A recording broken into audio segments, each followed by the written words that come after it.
Throughout the 1980s and the 1990s, Australia has been the improving country on the international rowing scene. Since Reinhold Barchi came to Australia in 1979, Australia has continually been leading towards medals, with the highlight being in 1986 when Australia won a gold medal in the men's 8 at the World Championships. After that, medals were won almost every year, and the medals have been spread amongst men and women, seniors and juniors, heavyweights and lightweights, scullers and sweep rowers. In the 4 years leading up to the Atlanta Olympics in 1992, it always looked as if Australia was going to be one of the most successful nations, but the results achieved put Australia at the top of the tree, being the leading medal nation in Atlanta with 6 medals.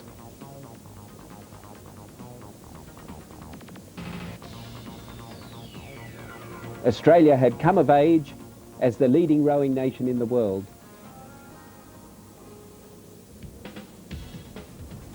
The team for 1996 was extremely well prepared. Not only was a lot of work done on the water and in the gym, but careful preparation was done in physiology, using the laboratories at the Australian Institute of Sport and the State Institutes of Sport. Careful attention was given to nutrition.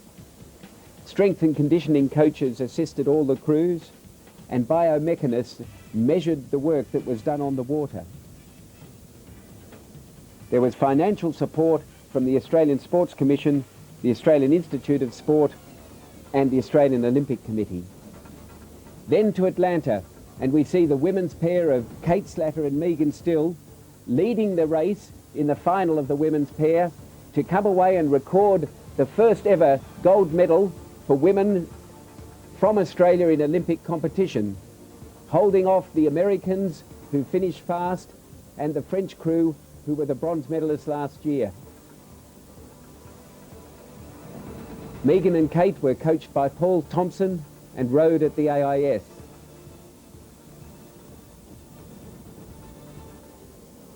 Back there with Rob. The men's coxless 4, or the oarsome foursome as they're known, were trying to win back-to-back gold medals after their 1992 great success. With 500 metres to go, there were 5 crews in a line, just a canvas behind the oarsome foursome. Then in the last 250 metres, the oarsome foursome moved out and held off some of the fast-finishing crews from France and Great Britain to win back-to-back gold medals, a great feat for Australian rowing and these 4 great oarsmen. They were coached by Noel Donaldson. With their southern hemisphere neighbours, and the Australians an interesting pair. In the men's coxless pair, the new Australian combination of Robert Scott and David Waitman had to battle against the greatest rower in the world, Steve Redgrave, rowing for Great Britain, and they gave the British crew a real struggle right until the finish line, with Britain just crossing about a canvas ahead of the crew from Australia and France in 3rd place. Rob Scott and David Waitman were coached by Harold Yarling. In the men's lightweight double, the crew of Bruce Hick and Anthony Edwards were trying to do better than their bronze medal of the World Championships in 1995 and had shown good form throughout the year. It was a tough field, but Bruce Hick in the stroke seat is the most medalled Australian oarsman of all time. The Australian crew recorded a 3rd place, with the Swiss taking the gold medal in this year's Olympic Games. Bruce Hick and Anthony Edwards were coached by Tim McLaren from the UTS Haberfield Club in Sydney. Also from Sydney, the women's lightweight double scull of Rebecca Joyce in the bow seat and Virginia Lee in the stroke seat, battling against the strong Romanian crew who led right from the start of this race, and then the Americans and the fast-finishing Italians on the far side of the course, whom the Australians had to hold off, which they successfully do by the barest of margin. This crew of Virginia Lee and Rebecca Joyce were coached by Harold Yarling. And the men's quad scull was the 6th Australian boat to win a medal at Atlanta. The crew of Bo Hansen, Ron Snook, Janus Hooker and Duncan Free took the bronze medal in the quad sculls race and were coached by Tim McLaren. This technique video has been produced by the New South Wales Rowing Association and ABN AMRO in conjunction with the Australian Institute of Sport and the Australian Sports Commission.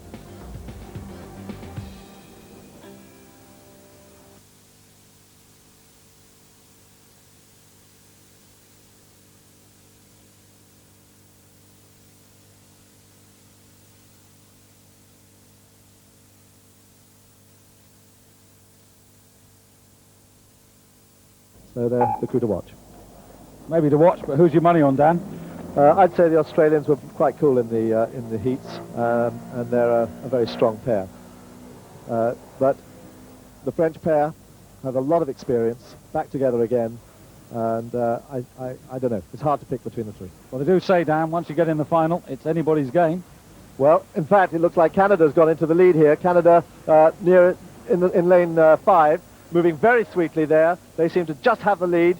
They are rowing in the 8, in the Canadian 8 tomorrow as well, so they're doubling up. But here, they've just moved into the lead and look very strong indeed.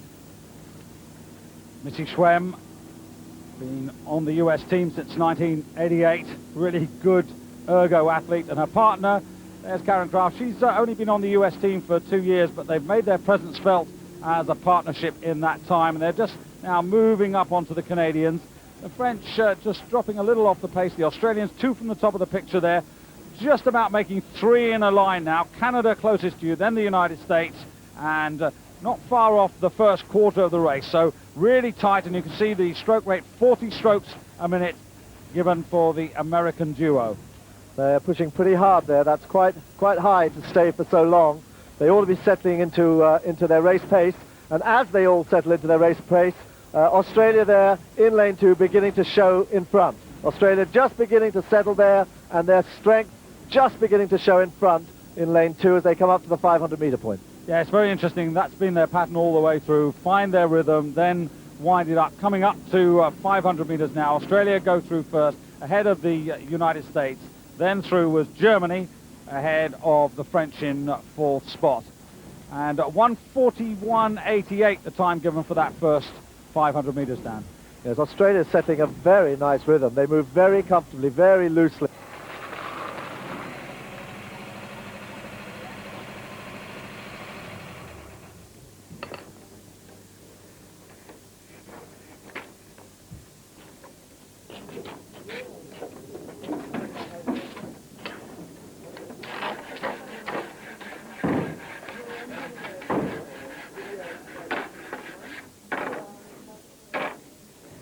So, maximum's 2 in a 500. I've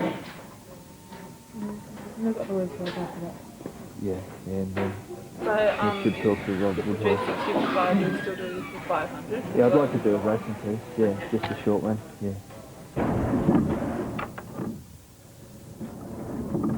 I believe the major contributors to Peyton Vegan's success were a combination of their physical prowess, which is based on their aerobic fitness, both of them being over 4.5 litres with their VO2 and over 60 mils per kilo when you take their body weight into account, as well as their strength. Megan Still was the under-19 world record holder for a couple of years with the ergometer when they were 2.5 kilometres, and also their technique. This period in Canberra prior to going overseas, we're spending a lot of time on fixing up the back turn. You see there where both of them are just hitting their body, holding on to the drive for a little too long. Trying to get the blades out nice and cleanly, keeping the flow around the back turn, and still keeping the knees held down and maximising the boat run. We spend a lot of time working on the time coming into the second half of the stroke, through there with the acceleration, the hand speed moving away at the same speed. So we spent a lot of work on the rhythm of the boat, and I feel that really came out in the race. The strongest part of the race was the one that we moved to, and that was our rhythm in the middle distance, from the 500 through to the 1,000, and then from the 1250. time letting the boat moving through the water. We don't have 2030, and that really gets us to practice the acceleration in the boat, moving its maximum each stroke for a given rate. It also gave us, notice here, the point I was making earlier, is with the acceleration and the strength of the two women, and I think it really came down in the middle of the race when they laid down the law. And just taking the time around the back, on the flow around the back, and keeping the hands raised as she came into the front.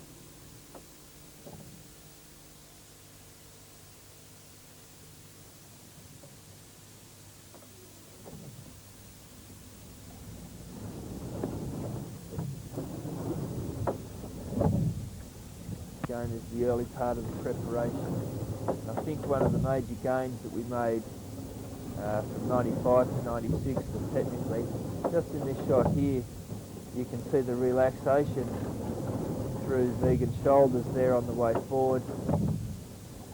But then you can see tension in the muscles. This is just using those muscles to push the boat forward. A good display of the relaxation and the acceleration. At the end of those standard workloads at the 1800s, you just throw in a 500. This is the first of the 500 pieces we did after the preparation phase. The draws were quite flat. We're pretty happy with this. Around 140 to the 500, flat conditions.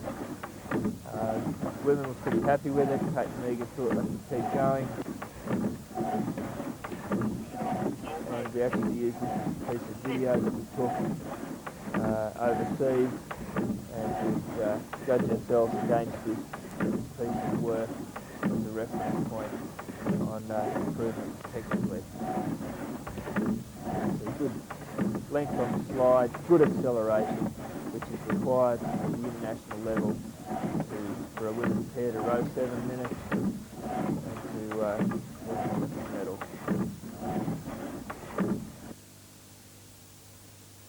Whilst they got the advantage there, I think you'll just see after the 1500, the Americans close it back to 1.62 seconds at the 15. You see them moving up a little bit there.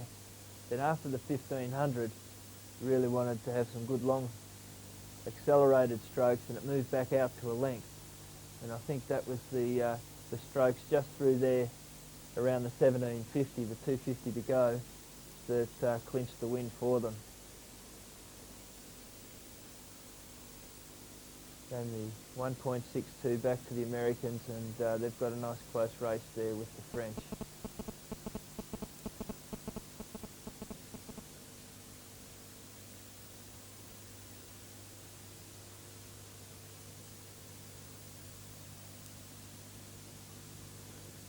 One thing we didn't want to do in the last 500 was shorten up too much, particularly in the first 250 of that 500. And it's going through here.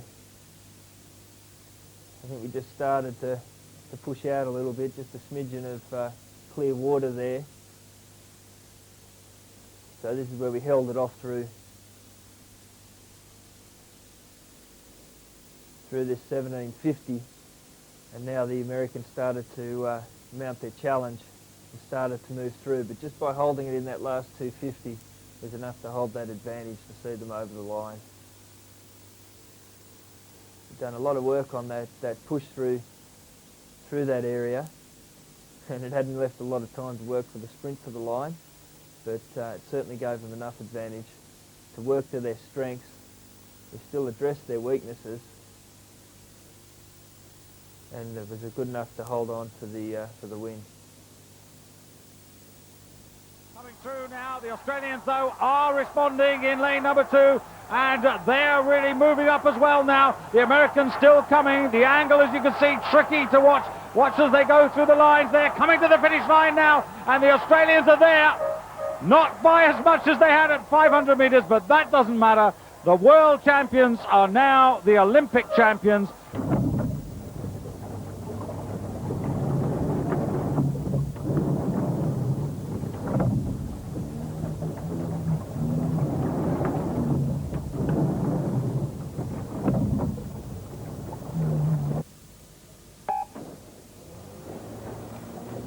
still headwind conditions here, so the time won't be quick, but it's not about time. It's about being first across the line in just under 2,000 meters from now. And moving pretty smartly into their rhythm there, the Romanians. France up there as well. Romania, early leaders, but Italy there in lane 2, just out of the picture. Italy and Romania, the early leaders. Great Britain, as expected, just a little bit slow off the start. Back there with France. And I suspect, Dan, that the Romanians think that their best chance is to go out quickly and probably try and hold on if they can. Australian men's Cox's 4, the oarsome foursome. Training camp in Canberra prior to leaving for overseas in the 6 Olympic Games.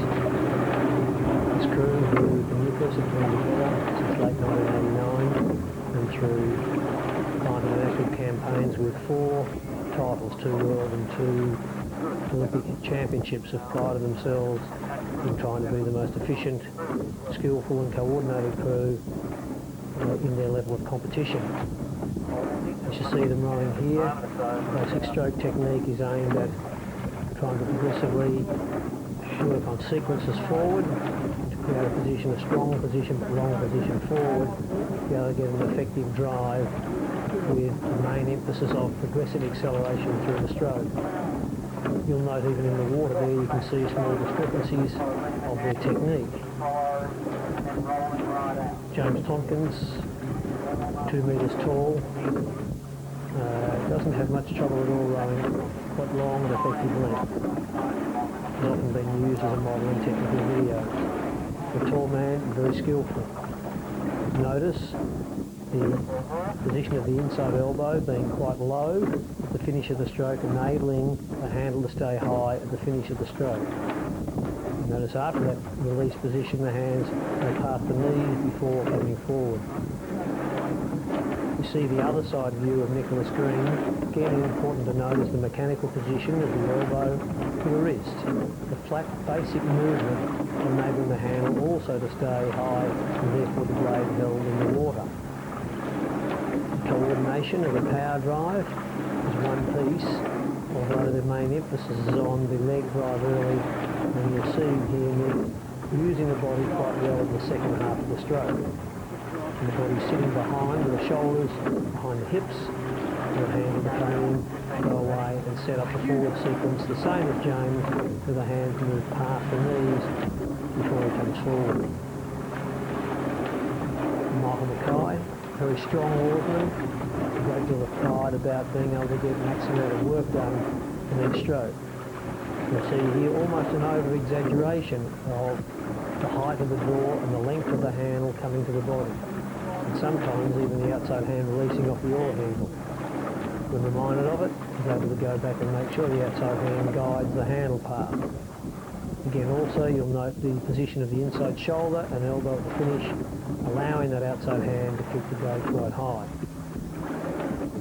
Here again, a young member of the crew who's developed his skills magnificently, and proves that all young athletes have that capability.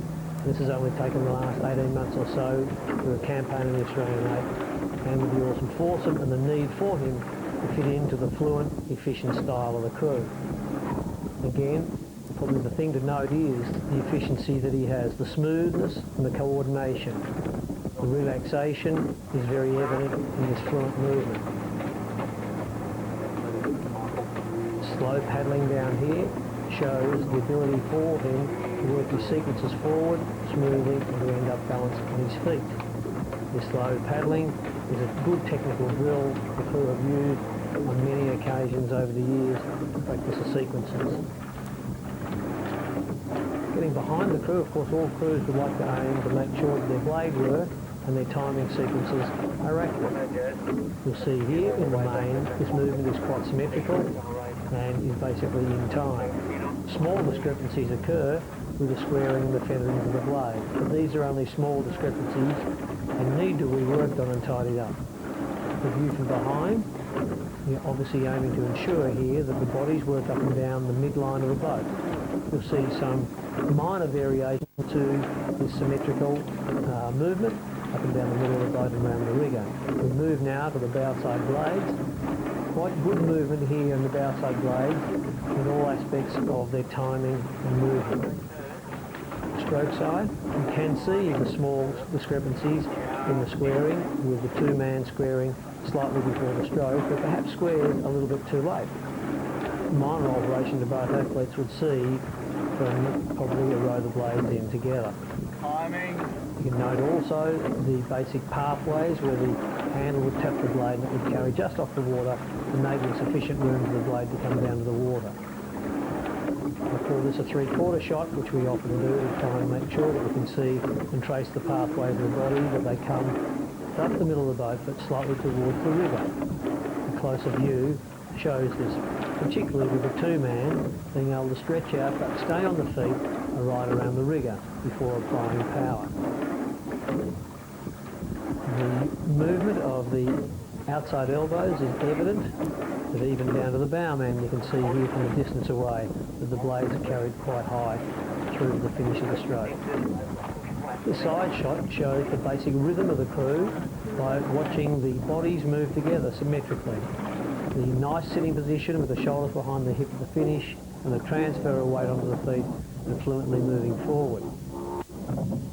The individual slow motion shots, as you see now, emphasise again this fluent and efficient movement forward that enables the athletes to row forward with rhythm and to place the weight onto the feet so that they can then push back, with the handle path being quite a straight line once the blade has been buried in the water, enabling the boat to sit fairly truly in the water and eliminate the boat from going up and down and forward, which hopefully will take them to the line a bit faster. This is a repeat shot of Nick Green. You'll notice perhaps he doesn't quite get the same length and extension over the knees as you saw James Tompkins in the stroke seat. However, sufficient enough to make sure that the hand's clear, enabling him to be able to increase the length from this position there and forward. Often Nick has had a skill error of not being able to maintain the stability of the shoulders, but here, to his credit, you'll see the stability of the shoulders through practice in training over the last 2 months.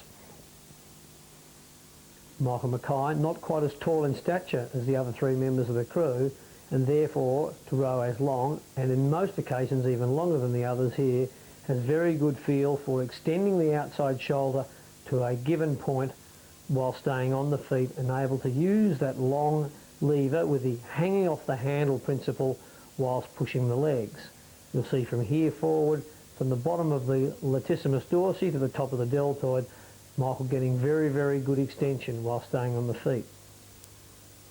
The taller athletes, such as Drew, if we follow through on the same point there, doesn't need to have the same extension to row the same arc length.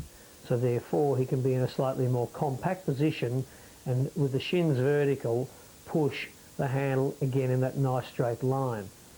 These slow motion video shots are a recommended form of teaching and working on technique movements associated with each and every crew member, and are encouraged to be performed quite regularly in training. You'll possibly notice here a slight difference in the timing of the blades on the stroke side, evidenced by perhaps a rhythm failure in some of the racing that the crew undertook around about this time of their Olympic preparation, which actually then resulted in a slight seating change with the two-man Michael Mackay taking up the stroke seat and James Tompkins moving to two. This move, as you'll see, the faster moving hands away from the two-man enabled the crew to gain increased rhythm with that extra movement off the back turn, allowing more time on the slide. A very positive change made to the crew members that they took to hand and worked on their skill movements together for the benefit of the crew and the harmony of the ease of the skill movements. Looking from above again, we can basically see the blade square down and catch the water with the aim being just a blade full of blade in the water, not up the shaft, although you can see the stroke of the crew taking a small amount of water up the shaft of the crew. The aim is basically for the blade to be in the water and then for the leg drive to commence the moment the blade has been set in the water. You can see this more clearly with the close-up shot. And again, emphasising here perhaps the overbearing with rising the outside hand too much and having a little bit of shoulder lift movement from the stroke seat. This was actually rectified when we made the seating change, because James then had the opportunity of following the athletes in front of him and row more flat lines. But in the end, he was able to row a very nice blade full and get a more effective push off the feet. The hold on the water and the extractions of the blade are quite clean. On the bow side here, we can also focus in on the timings, both at the catch, with the bottom tip of the blade into the water at the same time, with minimal amounts of the blade coming back towards the stern of the boat and being able to take hold of the water. The finishes in time together with a medium-sized tap around the finish of the stroke to make sure the cleaver blade clears the water.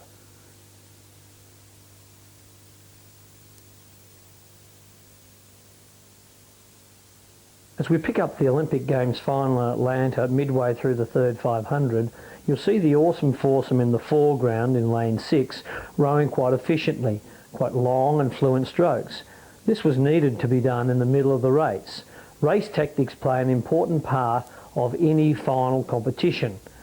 And in the Olympic Games final, the oarsome foursome aimed to come out fairly quickly, but to stay with the field, but to work on a lot of middle distance race rhythm to enable them to have every chance to be near the lead through 1500.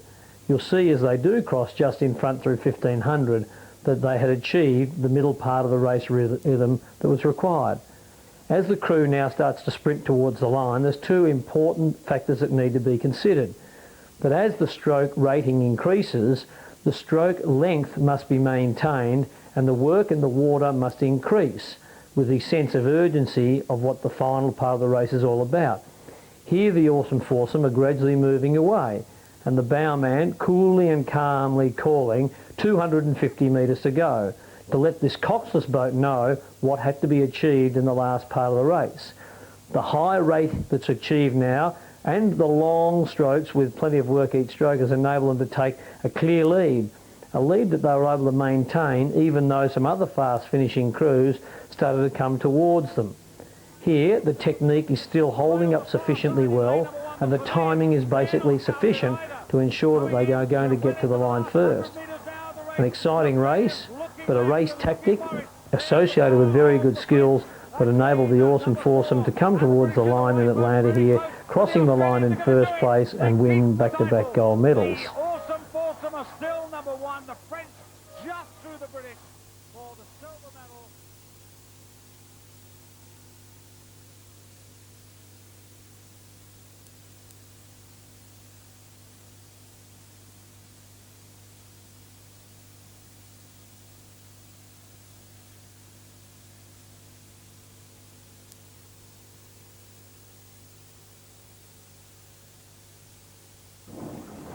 Good job, guys. It's on 20. Down the water band. On a 154 split. This 8 was came together out of Get a hold of out front. Accurate placement. a whole lot of pairs, particularly the stern pair, or what ended up as the stern pair was Walker and Wern. Came from a pair where they've been rowing for a few years. The crew that ended up racing changed from this video and the stroke went into the bow seat. Everybody else moved down one, basically, and 6 and 4 were exchanged. But essentially that's the way that it raced, and performed really well through the season in pairs and fours, went very fast, and were some of the fastest boats in that regard. But when it comes to rowing an 8, there's a whole lot more to it, and rowing a fast 8 is quite different to any other boat.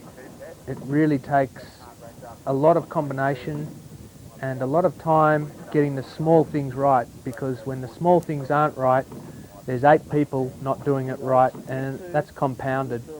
And that makes a big difference over the 2,000 metres, over the 240 strokes. Plenty of relaxation, especially in the middle four. Relax, rolling out our full length. Just off heavy call. Something that we tried to work very hard on, and I think we got pretty right in the end, particularly for big men, was the fluency, because the 8 is the fastest boat and it moves at speed, so it must be fluent in and around from the back to the front. The cycle is quick, so you need to be fluent and free. To do that, you need to be relaxed. I think we got that reasonably well with these guys. Possibly let us down a couple of times when we got a little bit tense in some of the races, but we got it pretty right, and we had some really good rowing with it. Of course, there's small faults with each man, there always is, and it needs to be remembered that every person is different, every somatotype, every person is slightly different, and different body shapes, limb lengths, and percentages of leg length within your actual overall height change the way that each person must row the technique that you as a coach are looking for. Ben Dodwell here, for example, 6'7", a very big man, just under 100 kilograms, very long legs, has to have his heels down very low in the boat, and you can see there that he's tucking up still very nicely, getting his shins vertical, which is something that we looked for. Not overreaching in the 8, a very upright and strong position with the upper body, able to take the load right from the front.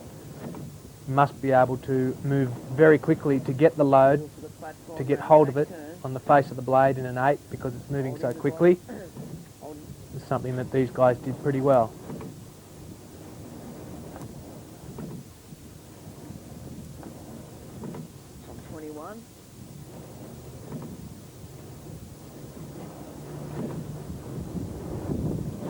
Chopper's puddle, about 40 to half a metre out. You can hear the coxswain there just working on the clearance. We used our pace coach a lot of the time when we're doing our steady state work to try to get increased boat speed without working any harder, without bringing the heart rate up out of the training zone, but still thinking about an increased boat speed. It gives the athlete an awareness of trying to make the boat go fast by doing things well, by thinking, getting all the small things that you as a coach are looking for. You can also, when you have a coxswain and the stroke of the boat in coxless boats, can use it just on clearance as well. You don't really need a pace coach. You can get a more rough guide just off the clearance.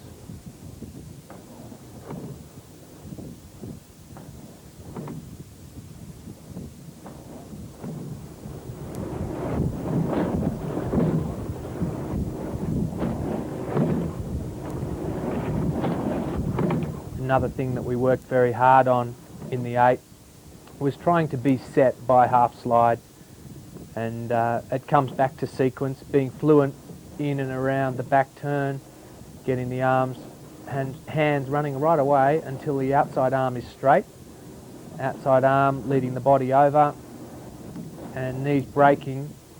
The weight must be forward of the seat just after the knees have broken, so that the body is leading the seat forward. If you've got your body weight coming through the point of balance, in other words coming over in front of the seat when you're on the recovery, it's a greater chance that your athletes will be rushing into the front, and it makes the catch very difficult to achieve.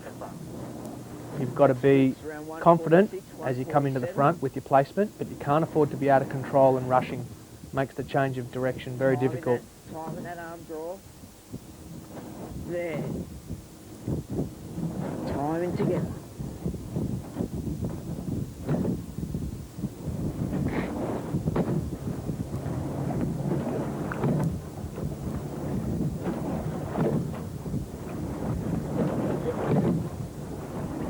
Hey Benny, got a good back turn there, stepping out quite well. 148. 147.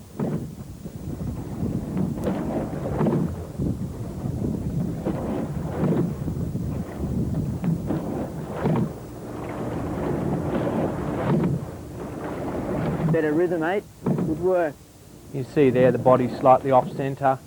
It's not a huge problem as long as it's reasonably together and nobody making any really super exaggerated movements. You can see the 5-man on stroke side in that shot making a bit of a funny movement, but when you've got athletes like this that have been doing that for 6 or 7 years, it can be very difficult to change. I think that you need to make athletes mindful of their problems like that and then just trying to remind them of it, having them working on it. If you nag them about it, very often you'll find that the other parts of their rowing stroke that they do well will go off and you'll lose the good platform of technique that you have with them. So I think you need to be reminding them of those problems that are more aesthetic than anything else. Good job.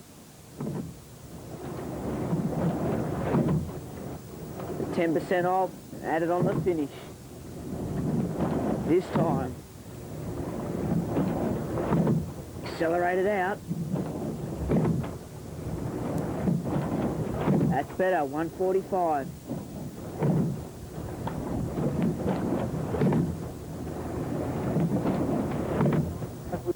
Drive. About the music. Now we put the boat back.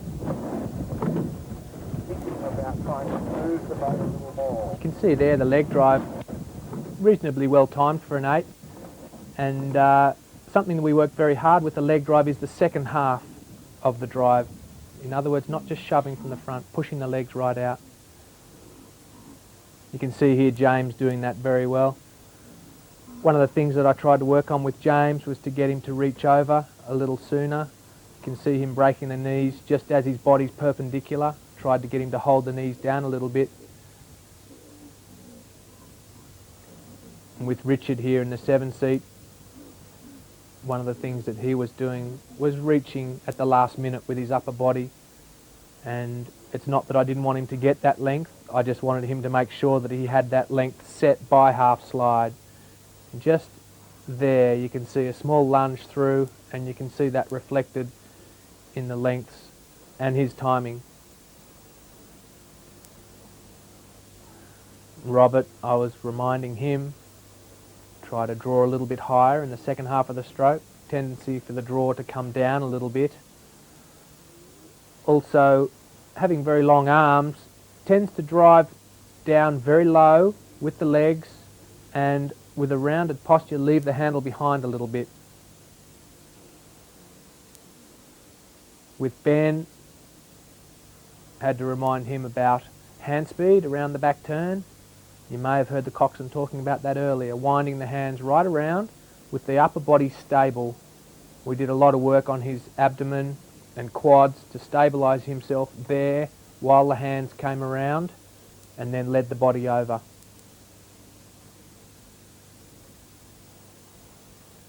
With Hamey, you can see there letting the handle out of the hand with the outside hand, the handle out in the fingers. You must have a good grip on the handle with the outside hand to be able to take it from the front. Otherwise you're relying on the inside arm too much.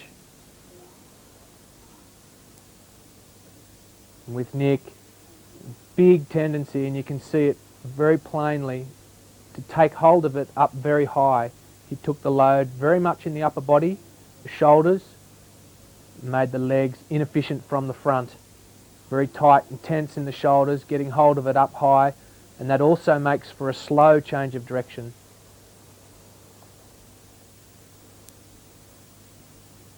Rob, having followed Richard for so many years, also has a bit of a tendency to reach for a little bit more at the front, but a very good front turn and a great tuck-up position.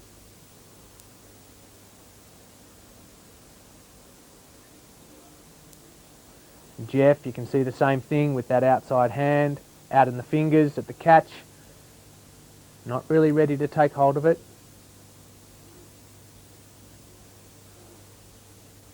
Also not straightening the outside arm until very late. Tendency to rock over before he lets the hands come away. And always asking him to hold the legs down, spin the hands around till the arm is straight, and then follow over.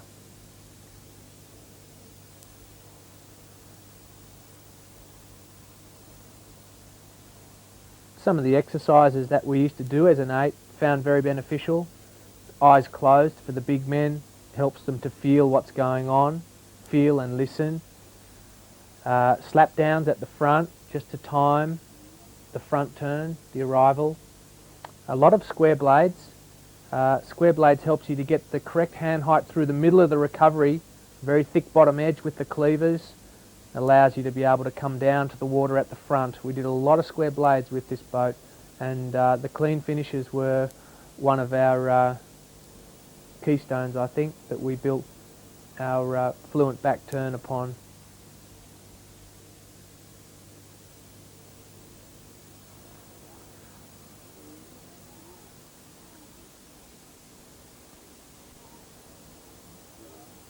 You can see here the arc's looking slightly out.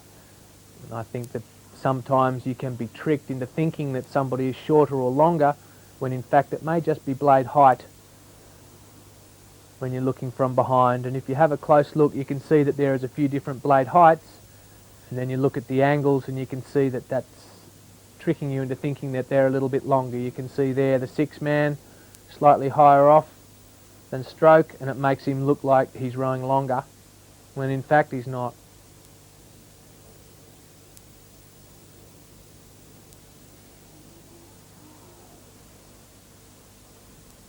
Notice very good depth of coverage on the stroke blade there, right through to the release. A good example of holding a blade covered through to the finish.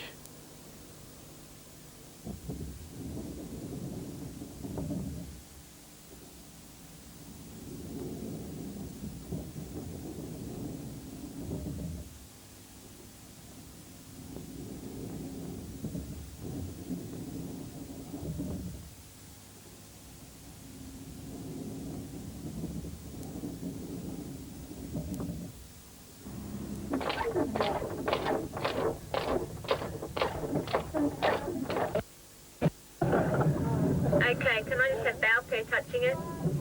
Ready, go.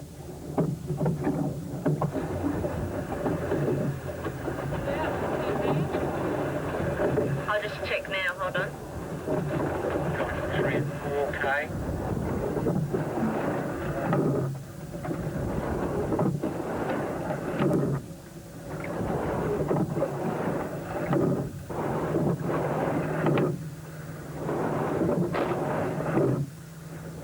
Through the halfway mark, rating is still there on 20.5 and a 20.5.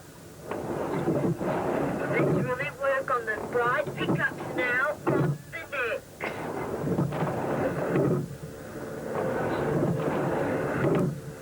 Get it sharp in the river, let's get it sharp now. Catches down and in.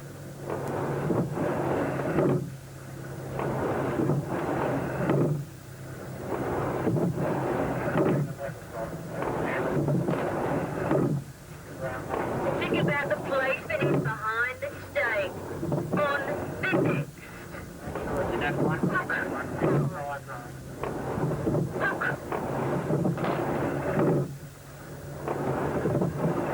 Right on 20 now. Spot on the right.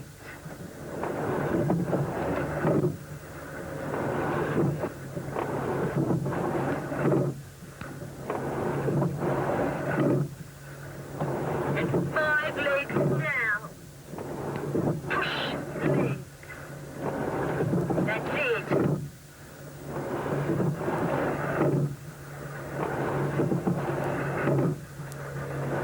Combine together, arms and legs on the neck. Hold back on rate, it's crept up to 21. Hold back. 20.5 now.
go, I've got a hand on you. South.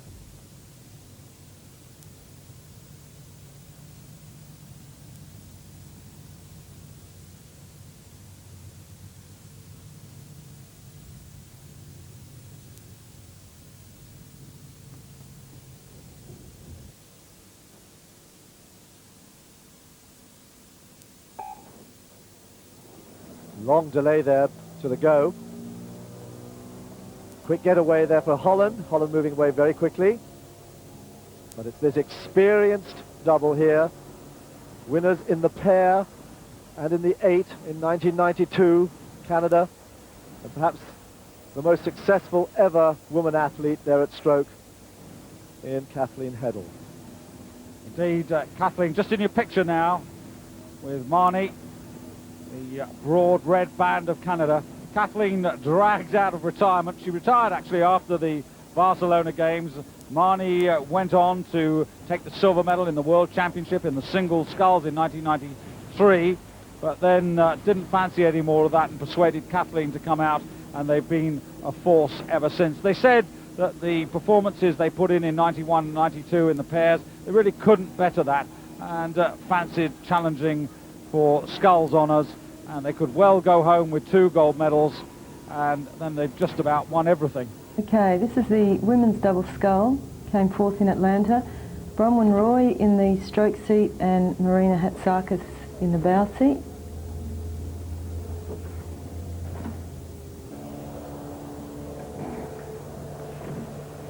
A couple of main things we were working on through our campaign. First of all was the sequence off the back. From the year before, Bronwyn was in a double with Emmy Snook, and towards the end of racing we had problems with coming off the back with the body and arms together. So we were working initially on trying to get the hands away from the back, keeping the body back, and then having a bit of control forward. You can see there Bronwyn's a little bit quicker still than Marina, and in this kind of technique paddling we'd probably want a little bit more time at the back there. With the shoulders, that is, not with the hands. Another area we worked on through this was the position of the shoulders at the front and the grip. So we were trying to pick up the water with the hands before anything moved, to rolling forward, shoulder set, not too far out with the reach. And you're looking for a fairly strong position through the lats there, and shoulders relaxed. There's a couple of individual things here. Bronwyn has very short legs compared to her body, so we had to rig her she sits about 14 centimetres, her heels below her feet, which is quite high really. That stops her falling over the front. You can still see she's got a little bit of movement over there at the front anyway. So that's another area we're working on, fairly horizontal position with the body into the front. Again, a set in the shoulders and through. Also the lead with the legs there. So that main difference from the year before, we're trying to pick the front turn up a little bit more accurately before they moved at all, so you're not rowing it in quite so much, and also checking the set position off the back so that they come out with the hands first, and then the body, and then the slide.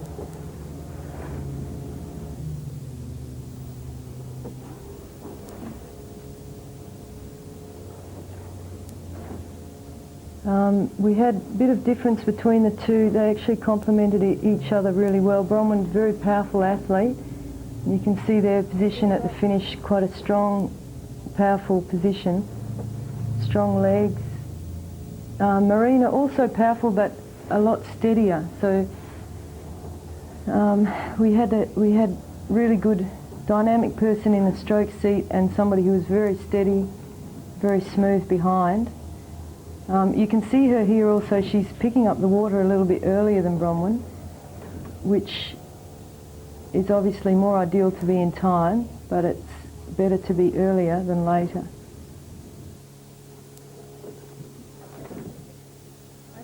legs are going through.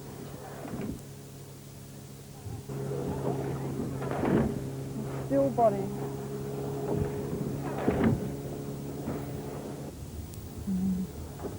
Okay, you can see a bit more of the timing here. Marina's a little more direct to the water.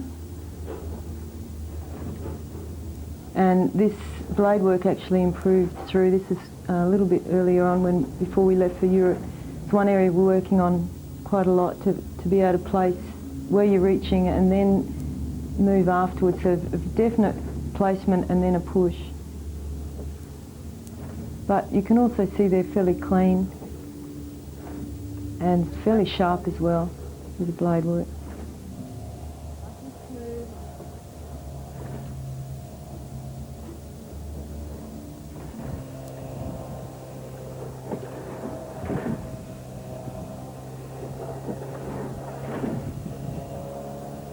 And Marina is a little slower than Bronwyn with her legs. She's got longer legs.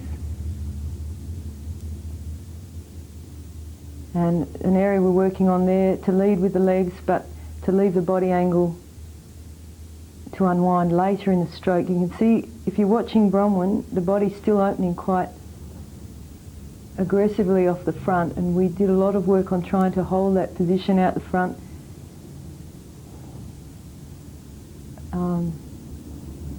So she unwinds later. And Marina, we did a lot of work on trying to push the legs first. She tended to do the same. They both tended to do the same. They're opening quite aggressively with their bodies. And when you do that at high rating, you're going to be rowing it in more and more.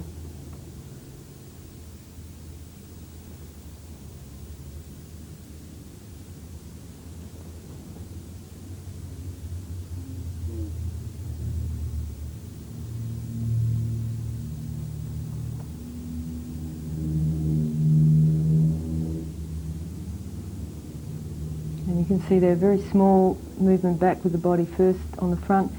Ideally, you want to hold that position a bit more set and then open back. So that weight's a little bit more on the legs at the front there, and it's a bit more accurate with the placement. Still a very powerful stroke through. You can see the grip there. She's got quite a good grip. It's relaxed on the way forward, and then in the front she'll roll it up into a hand again. And of course the grip is fairly fundamental to sculling, probably to any boat.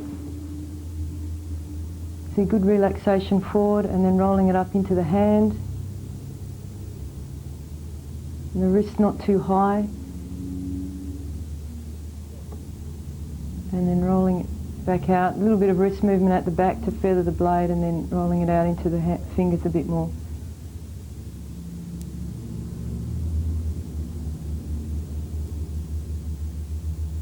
In sculling also, that'd be the place where you start, especially with younger scullers, is with the grip.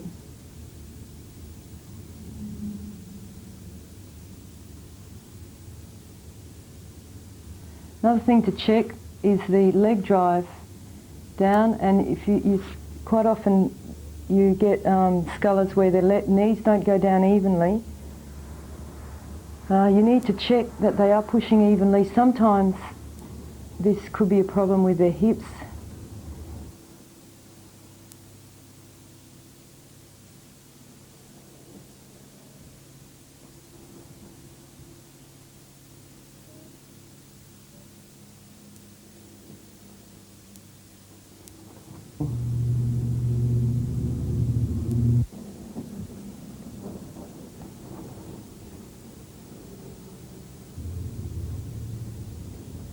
Okay, ideally here we worked out Marina pushing her legs a little bit earlier. You can see her body starts to open right from the front.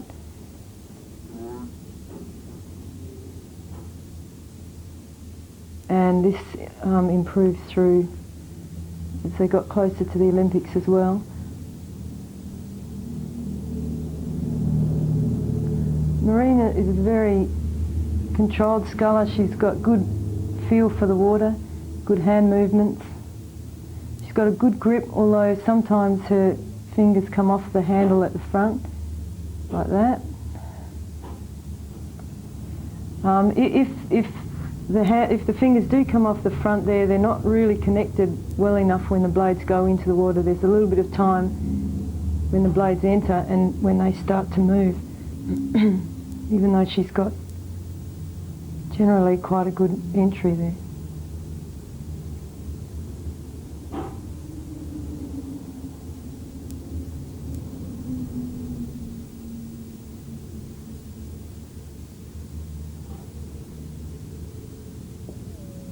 You can see a little bit of difference in the entry timing.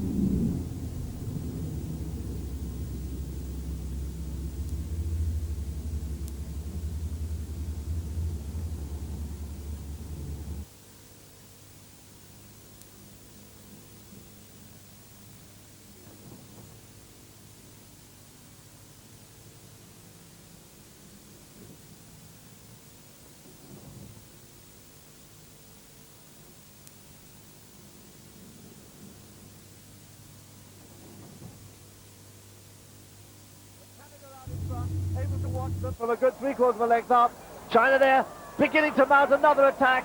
They've got 300 metres to go, and they're now moving for home.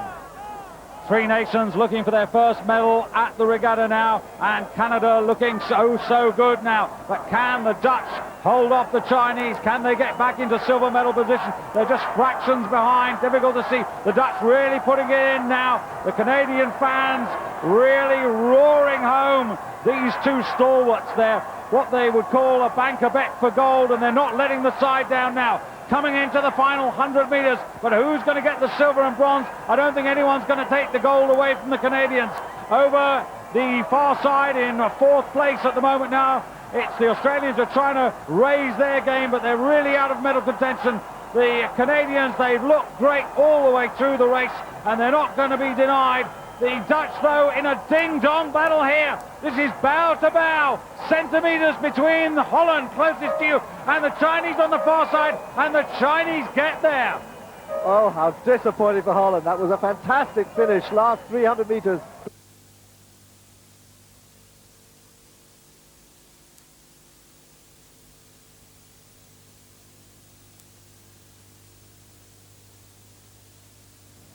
I wonder whether they're going to dominate this race.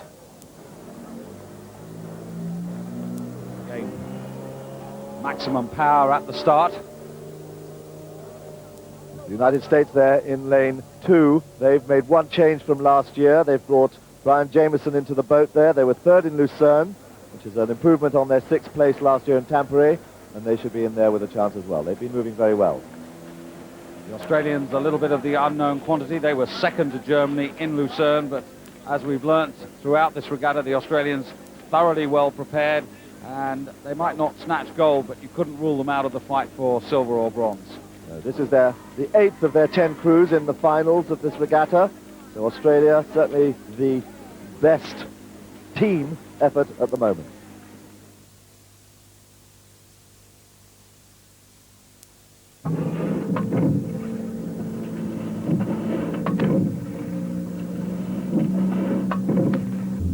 One of the main starting points when you're coaching a crew sculling boat is to check on all the timing aspects. And we can do this by starting normally from the finish position and working on the timing of the hand speed away together. The body's following in a varying degree depending on the coach's preference. And then the slide timing, the squaring up timing, and the entry timing and connection with the leg drive at the front. So the main thing to look at in the quad initially is certainly trying to time the movements together and get people rowing in a similar pattern.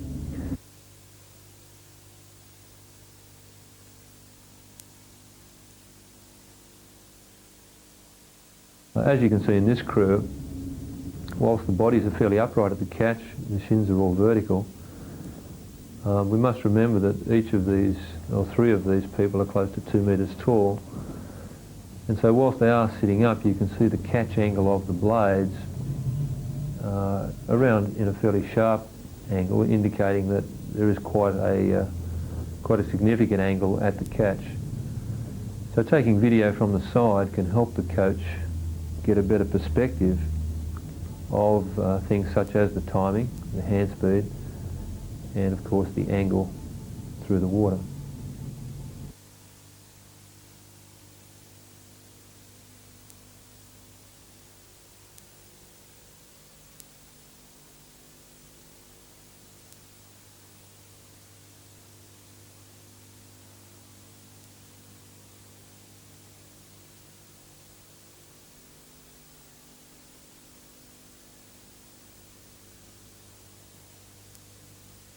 So you can see positions in this quad in particular with four people really upright at the back and in a good strong position at the catch, and certainly a position that you wouldn't call a reaching position.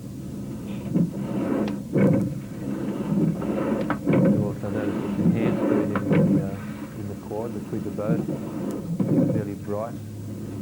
And in this case we're emphasising that probably a little more for racing. So you can prefer on being a little steadier there, and also looking at the contrast.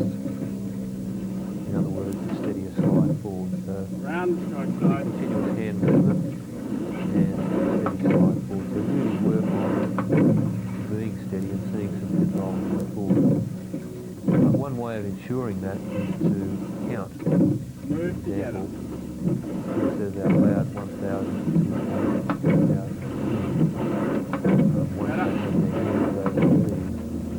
And that's going to encourage particularly younger crews, give them an objective measure to steady the slide down, rather than just repeat steady slide. As you can see in the catch position here, it gives you a different angle of the bodies and the arcs, the hand positions, and you can see there's not a lot of difference in the actual positioning there. The execution through the drive, of course, is a little different from seat to seat.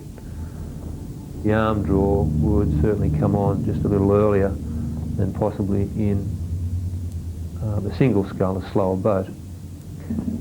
One of the contributing factors to that is that the time in the water is a little less, often 0.5 or 0.45 to 0.55 of a second in the water, compared possibly to the single scull where you're looking at 0.6, 0.7, depending on rigging, of course, and length of the oars person.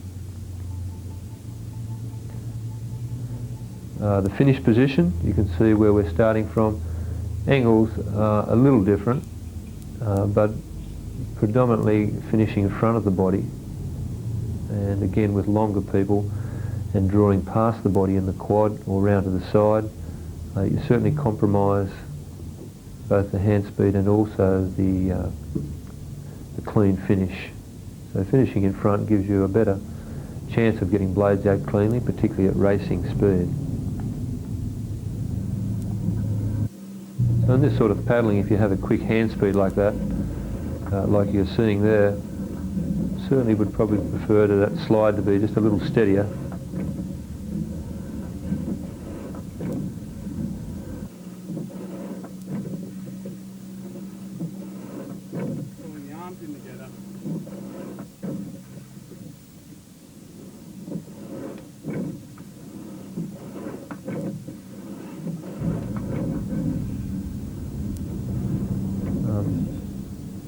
With young crews in particular, and also senior crews, doing some varied pressure work where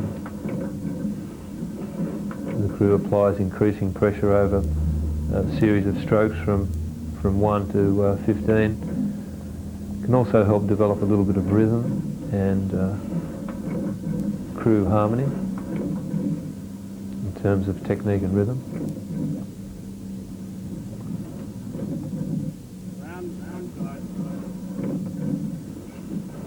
And each stroke is just a little quicker as the boat gains in speed. And that can be done at a sub-maximal type level as is evidenced here on the video. Just some firm pressure work, just increasing the rating a little bit, moving with the boat.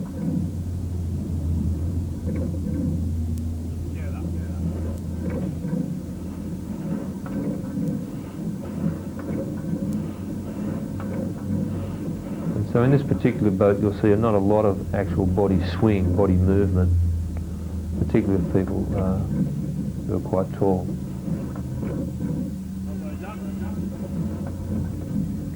Square blade is a common exercise, of course, used to practice the release of the water. Areas to look at here are the elbow position of the sculler, trying to make sure that they're close to parallel with the water. The sculler may feel like they're winging the elbows up or out a little to get that sensation. Having the elbows below and pulling downwards towards the water, or pointing towards the water, makes it difficult to actually tap down. So you can see the wrist position coming forward here is only slightly down, but certainly enough to square the handle.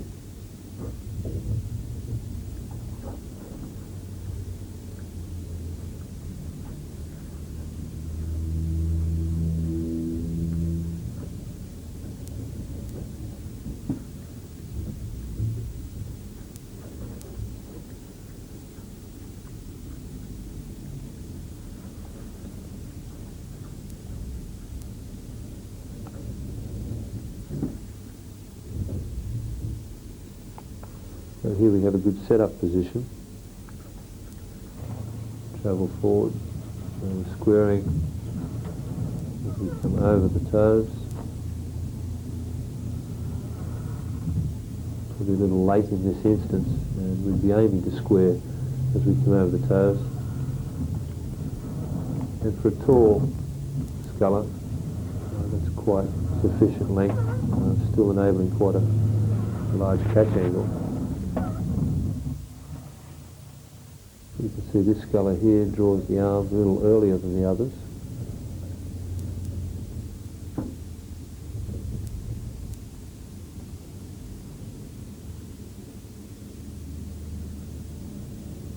But certainly very effective in the water in terms of pressure and acceleration.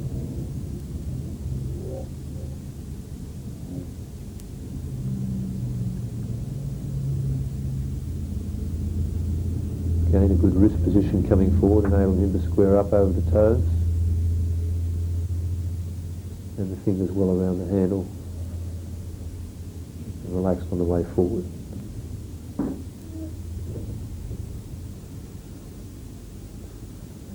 Head position is important in the faster boats, both for breathing and for posture. Aim to keep the head just sitting forward of the shoulders and maintaining that position throughout.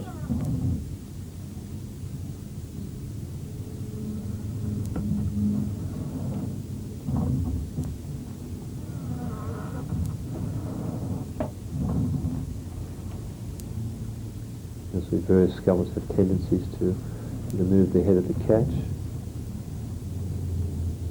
or have their chin up or down. Encourage scullers to actually move the head around from time to time and try and release a little bit of tension around the neck and the shoulder area.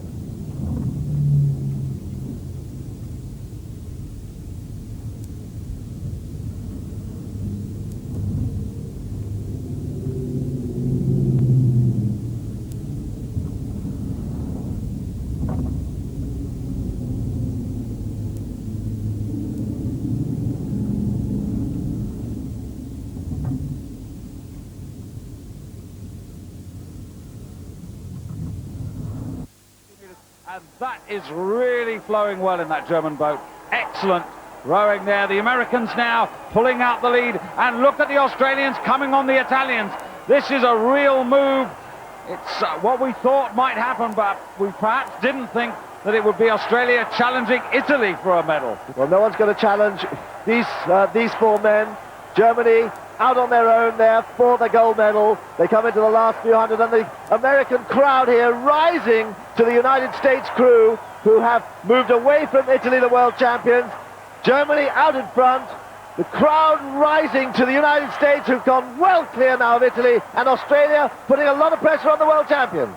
The top two medal positions decided already. It's all about the bronze as Italy come in and Australia are ahead of them. And it's Australia who are going to deny a place on the podium to the world champions.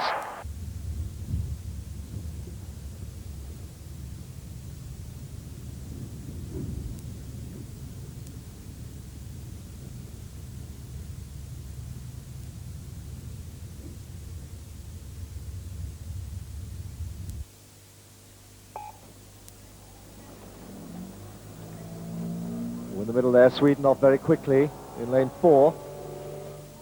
And the world champions, very good in the second half. They got a good rhythm. Very nice for brothers. They seem to be physiologically well suited to do pairs and doubles. And the Gear brothers, no exception to this. They move very well together. But it's Australia there, Australia on lane 2, who are moving very well in these early stages of the race. Yes, and Australia, who were a little unlucky in the World Championships, from which they picked up the bronze medal. They missed a stroke at a crucial moment, and that might have cost them, well, perhaps not the gold, but they certainly would have been closer to the Swiss. On the far side, the Spanish, pretty experienced, 33 and 35 years of age, and particularly De Marco in the bow, getting World Championship gold medals in 1983 and 1984 in the lightweight 4. But here are the Gear brothers, the mechanic and the electrician, so pretty useful men out of the water as well as on it. But it's Australia who've taken up the early pace there. Very experienced men there. Bruce Hicks setting the rhythm, nice and loose. And again, a credit to this Australian team right across the board. As we said, they've got 10 finalists here, all of them with medal potential. And here now, the Australians in the lead by half a length with the world champions in second place. They come up to the 500-meter mark.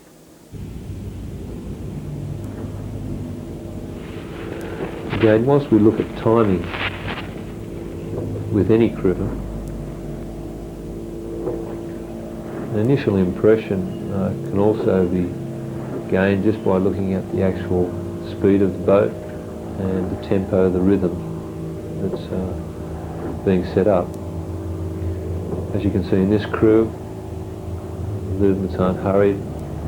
There's an economy of movement, both through the drive, which is very efficient and connected or tight, and also on the recovery, where there's a nice contrast between the hand speed and just that nice continuous roll into the front.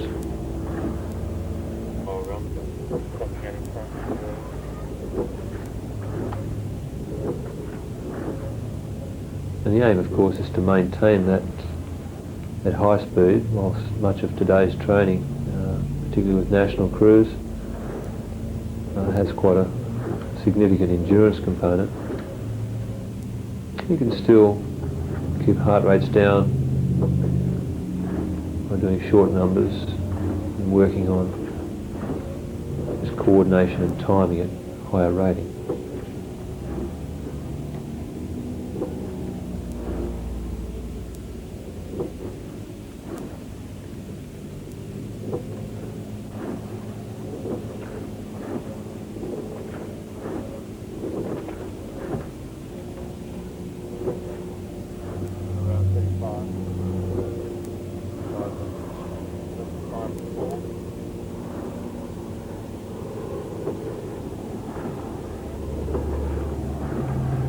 Certainly the movements in this crew, both recovery and drive, quite flat, economical.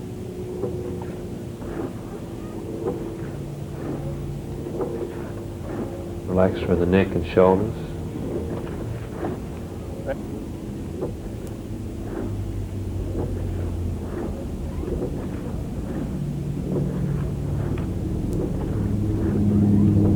Without any dipping of the stern as you roll forward.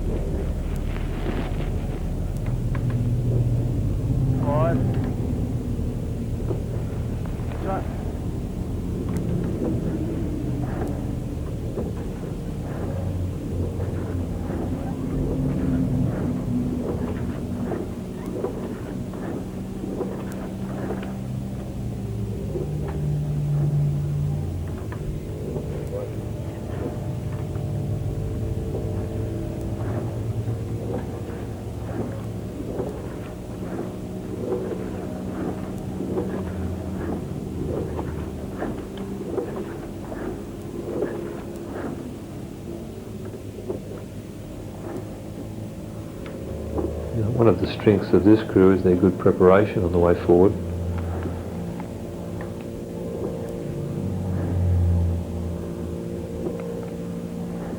Enabling still to get good length forward, but also having the body in a good position at the catch.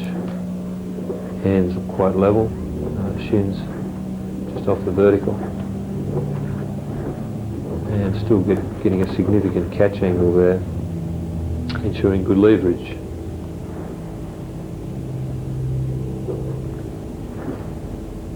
You'll notice that the hands at the finish are quite close together, with the right sculling knuckle coming up against the left handle.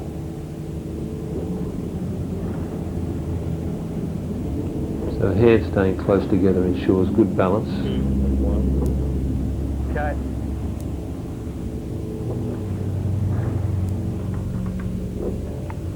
And again, once the blade is square and we're connected, you can see again the grip with the fingers around the handle and the tips of the fingers underneath, and the pressure in the palm of the hand pushing towards the base of the fingers.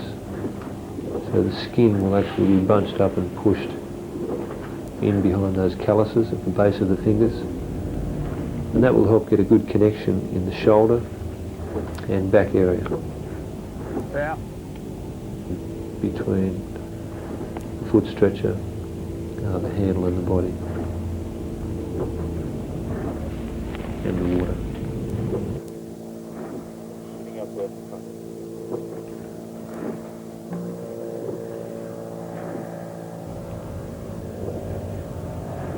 Again, here we can see that the grip, the fingers are around, the pressure is in the palm to the base of the fingers, connection in the body, the shoulders are set, so there's a transfer of that power through to the blade.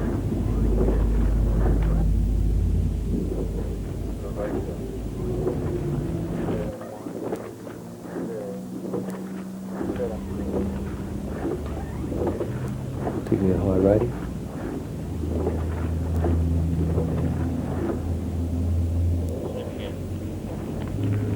So with the entry in the early part of the stroke, you can see the aim of the exercise is to have as little splash as possible. And we try and pick the water up or move with the speed of the boat.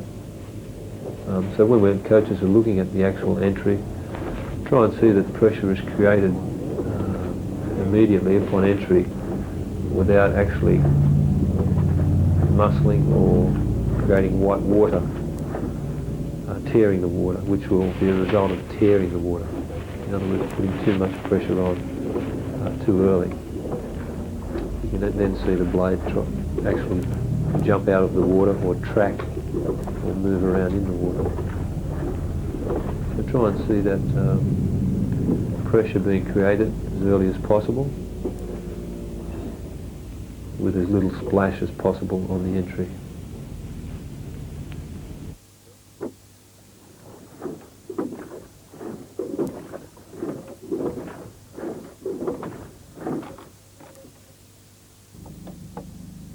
Certainly one of the main aims, of course, in all boats is to try and release the water cleanly so that very little energy is wasted and there's no drag slowing the boat speed down. Slowing the boat. Yeah. It's crooked enough.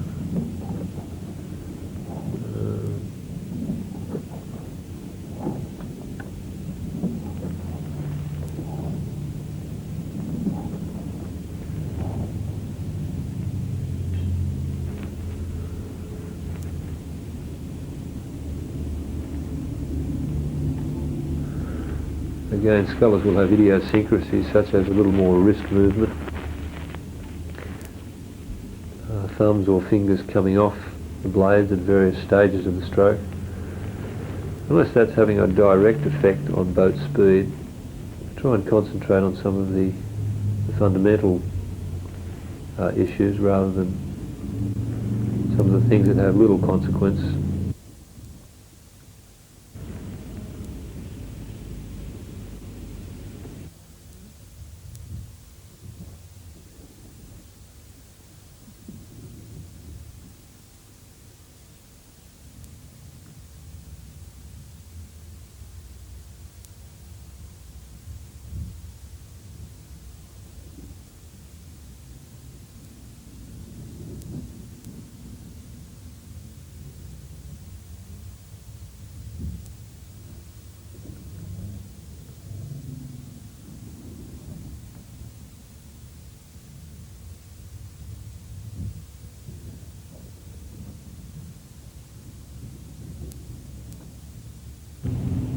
You can see when the pressure's on between the leg drive, back, and then as they come across the knees, the arm draw, that the scullers in this picture are well connected.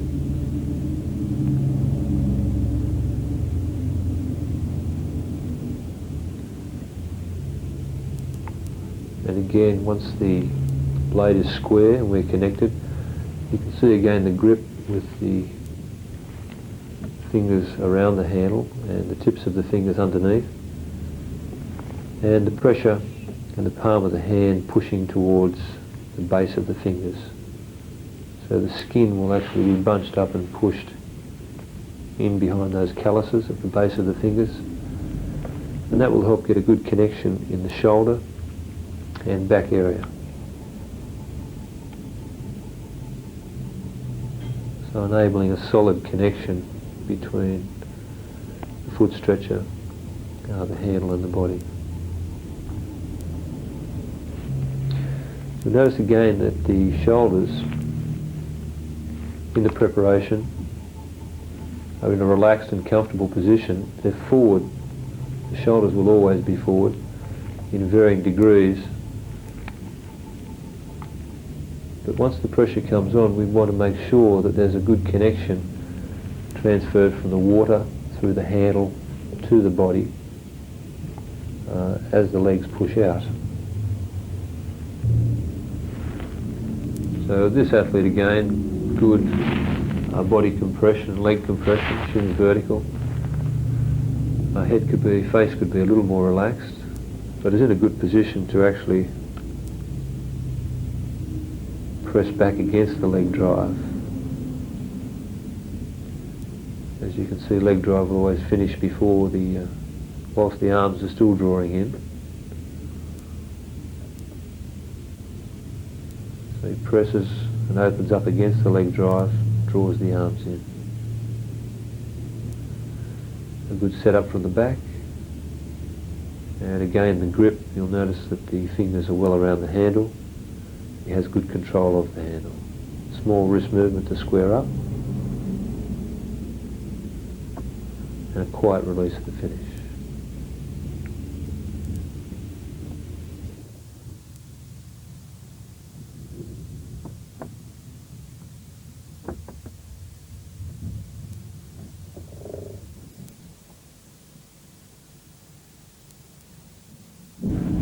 Blades should be carried at a height off the water to ensure plenty of room to square up. This will vary from... And at the moment they're moving away, Dan, and that is the Dutch. Well, Australia now fighting to hold off Holland. Holland putting a big pressure now on them and moving very sweetly indeed. Yes, Marcus and Michael Gear now, really, it's going to the race plan. They've dreamt about this. They've raised the rate again now, the Gears. They've asked for more as we come into the final 250. The Dutch are really trying to pile it on, and the Australians are trying to raise it. And there's the Dutch army. That's very much, but now just watch the Gear brothers and how accurate they are at the pickup. They miss nothing there at the front end. Technically, extremely accomplished. They get it long, they connect with the legs, and they drive it through. And the Dutch here, not quite as technically together as the two brothers, but very strong and great competitors. They've moved into second place, and they now are holding off Australia's late challenge. And is today going to open as yesterday ended with a Swiss gold medal? It certainly looks that way now. This is terrific. The first lightweight Olympic champions in the history of the sport coming down towards the line, and they've opened it up to the best part of 2 lengths now. Michael and Marcus Gear make it 2 in a row for Switzerland, and the Dutch just hold off the Australians, who really came back at them strongly, but they've crept across the line there to gain the silver medal. Australia 3rd and Spain in 4th place.